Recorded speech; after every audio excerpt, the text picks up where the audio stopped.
Guys. Yeah. Hi, guys. Hey, guys, how are you? Thanks for having us, man. Oh, well, thanks for coming in. This is an exciting day for you guys. We got the launch of the new show. Yeah, it's exciting for us, too. You look excited. Yeah. Did you know today's the launch? I got up early. Talk to Michael. He got up a little later. I'm less excited than he is. All right, so you guys you're back, kind of. Explain what this new show is. Well, it's a live stream, so it's kind of like Netflix or one. It's we're shooting it ourselves. It's a little different than the old show. But we get tons of requests. It's like never stops. When's the show gonna? We missed the show. So, it's networks today. Even reality shows, they're kind of dying off, and the viewership is the viewership. Yeah, I mean they're really low. But really, I think the future's the web. Yeah. Mm-hmm. So not only that, we get free creative, and we get what people want. It's nice to entertain our fans and also give them the opportunity to, hey, I don't like that, man. Or, they can have a say in some of the content. Yeah. So I watched what you guys are releasing today, and it's really not like the new show yet. This is more of an interview. It's a sit down with you guys, talking about where you came from, what's going on, and I started watching, and for those who don't really know the history of you guys, it was a good kind of background, and kind of like leading up to before you guys were famous and when the show hit.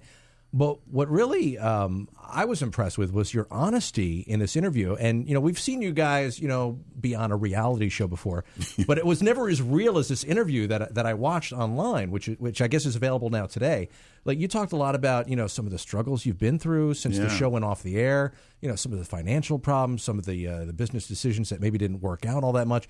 Is this like, the new, I guess, honest, stripped down show that we should expect from you guys now? Is it going to be a little more real reality? Well, it was real reality before, and I'm kind of brutally honest. I think that if you're really speaking from the heart, people really get the message, and pretty much that's all I know. You know what I mean? And anybody that watched the show, you can't make that shit up. You know what I mean? Yeah, hold on a second. Wait a minute. You can't make that stuff up. You can't make that stuff up. Yeah, I'm sorry. Sorry. No, that's all right. And that's another thing, too, with this new show online. You guys can curse all you want on the web show, right? Yeah, we try to minimize it. We've always had a young audience, so we try to minimize it. But, the thing of it is that it's not, and I don't think, honestly, probably – 75 to 80% of businesses out there today, they've dropped considerably too. Mm-hmm. And so people have this idea that we're like on, just super rock stars and got money to throw around. And at one time we did. The TV definitely spiked everything, but things have changed. So it's humbling. That's for sure. Yeah, and I think it's a hard thing for a lot of people to understand and to wrap their head around. So, you guys, obviously you started out from humble beginnings here in Orange County, and it was just like worldwide, phenomenon. Overnight. We've talked about this before. Like, I've been to Europe, and I'm walking around, and there's people with Orange County Chopper shirts on walking around. It's like, oh, you know where Newburgh is? Like, they're all excited. Yeah, you're a big deal all over the world. But to go from that, like, worldwide, global fame, like, people just think, like, man, you must be, like, billionaires. Yeah. So explain, like, what happened, like, from that point when the show went off the air to now? Well, I'm sorry, Mike. No, you go ahead. Well, the moment oh, the my God, you're even nice to each other. I don't know if I like this new reality. Yeah, slightly courteous. Oh, man. Because, on the way home, he'll be elbowing me. Yeah. Dad, and our new show's going to have lots of violence and nudity. So, there you go. We had to spice it up a little bit. It's a draw. What was the question you asked me? Well, what happened from the height of your fame to now? I mean, you talked a little bit in the interview that I saw that people can watch now, like this preview episode of the new series, about how you're like right now you're trying to find different ways to keep the business going. You're going to do like garage sales to find old bikes and fix them up and sell them. Yeah.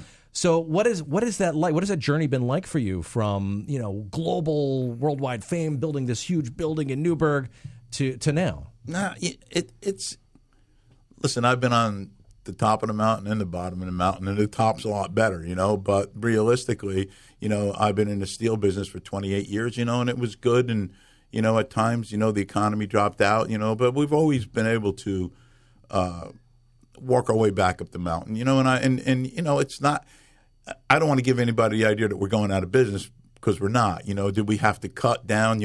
One of the issues is when we were doing really good, we bought that building for like $15 million. And so it's an expense, that doesn't stop. And, sure. When the influx of work doesn't come as much. And it's a beautiful building. People come from all around the world. So we try and, keep that building. But, yeah, as far as what we're doing, we are doing bikes that are, basket cases. But for me, I like that. That's where I started, building older shovel heads and, starting off with the frame. So for me, I like that better than – the money's much greater doing the theme bikes. But as far as enjoying what I'm doing, I enjoy that more so than doing corporate bikes. But I'll take one or two. Well, the thing that hasn't changed is like the enthusiasm that your fans have. And I know, when we were out to your place, you guys were gracious enough to have dinner with a few of our listeners and winners, and we came by. There was a guy, I think it was from like Thailand or something. He traveled all the way, and he just happened to be having dinner, and he saw you there. And you should have seen this guy's face. And you were so gracious to go over and spend some time with him and talk to him. So those are the people that are really excited about this show coming back. And I know it's going to be a different format, though. So this isn't like a free show. It's like a crowdsourcing. Mikey, do you have more details on how this people can access this show? And how? Yes, if you want to get involved and you want to be somewhat of a producer, you go on OCCFan.com. Okay. And then like all the details. Because I read a little bit about it. Yeah, all the details there. We're doing it with Patreon. Okay. And I have it all written down here. I love you, Mike. Well, next Friday. Now, David is here. Now, David, are you like the producer of the show? Yes. How does this work, David? Because I know you have some more details about it. Okay, yeah. So pretty much, don't be moving that microphone while you're talking. He needs to talk. The show is free, right? So the show is going to release we're going to get up to about an episode a week. Okay. Is what the goal is, and that's going to be free. But then people can get the uncut, uncensored version. By becoming a patron, and also get rewards like we've got a viewing party with the guys when the show launches, a live stream.